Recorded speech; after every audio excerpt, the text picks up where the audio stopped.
2021-nji ýylyň 15-nji dekabryndan başlap Türkmenistanda ähli bazarlaryň, söwda merkezleriň doly işledilmegi ýoly goýulýar. Bu barada ýurdun senatçylar we telekeçiler birleşmesiniň Aşgabat şäheri we Ahal welaýaty boýunça bölüminiň öz agzalaryna iýerendigi aýdylýan hatda bellenilýär. Garaşsyz Türkmen News neşri bu hatyň nusgasy aýdylýan resmi namany çap etdi. Ýatlasak pandemiýanyň başyndan bäri ýurtda COVID-19-nyň ýekeje hadisasynyň hem resmi taýdan hasaba alynmandygyny aýdýan türkmen häkimetleri Tomuz paslynyň ahirlerinde bir karantin çäklendirmelerini girdi. Bu çäklendirmeleriň çäginde ýurdun bazarlary we söwda merkezleri indi 3 aý çemesi wagt bäri ýapyklygyna galýar. Bu waka ýurtda koronavirus bilen keselleýänleriň we ondan ölýänleriň ozal görülip eşidilmedik derejede köpelen mahalyna gabat gelipdi. Senatçylar we telekeçiler birleşmesiniň Aşgabat şäheri we Ahal welaýaty boýunça bölümi birleşmäniň başlygynyň 2021-nji ýylyň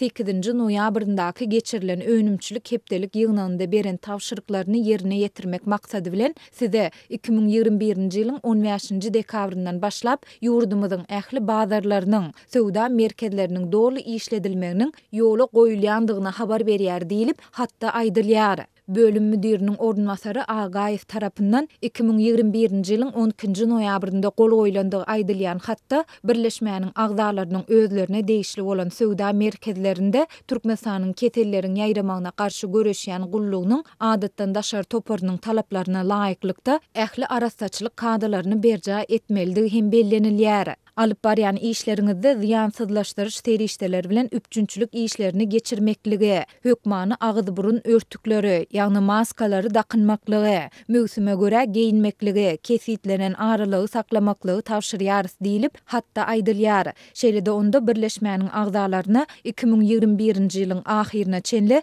garamaňyzdaky işgärleriňiz bilen zähmet haklary boýunça doly hasaplaşyklary geçirmeňizi tawşyrýar hem diýilýär. Adatlyk radiosu agzalary iýerlendig aýdylýan bu hat barada goşmaça maglumat ýa kommentari almak üçin 16-njy noýabrda ýurdun senatçylar we telekeçiler birleşmesi bilen habarlaşdy. Telefona jogap beren resmi bu barada özlerine ýurdun ministrler kabinetinden görkezme gelmese hiç ýyly maglumat berip bilmeýändigini aýtdy. Türkmen häkimetleri şu ýylyň Tomuz paslynda ýurtda koronavirusyň soňky tolkuny möwjüp başlandy. Virusa garşy karantin çäklendirmelerini güýçlendirip, bazarlaryň, dukanlaryň ilata hyzmat ediş we güýmenje nokotlarynyň şol sanda gözellik salonlarynyň, delikhanalaryň, restoranlaryň we kafelaryň ýüzlerçesini ýapdy. Netijede müňlerçe adam gazançsyz galdy. Bu ýagdaý Türkmenistanda 5 ýyldan gowrak wagt bäri dowam edýän ýeti ykdysady çökgünlük sebäpli grupdan düşen ilatyň güzeran eklenjini hasta kynlaşdyrdy. Soň kepdelerde ýurdun dürli künjeginde bazar satyjylary häkimetlere protest bildirip, bazarlaryň gaýtadan açylmagyny talap etdiler.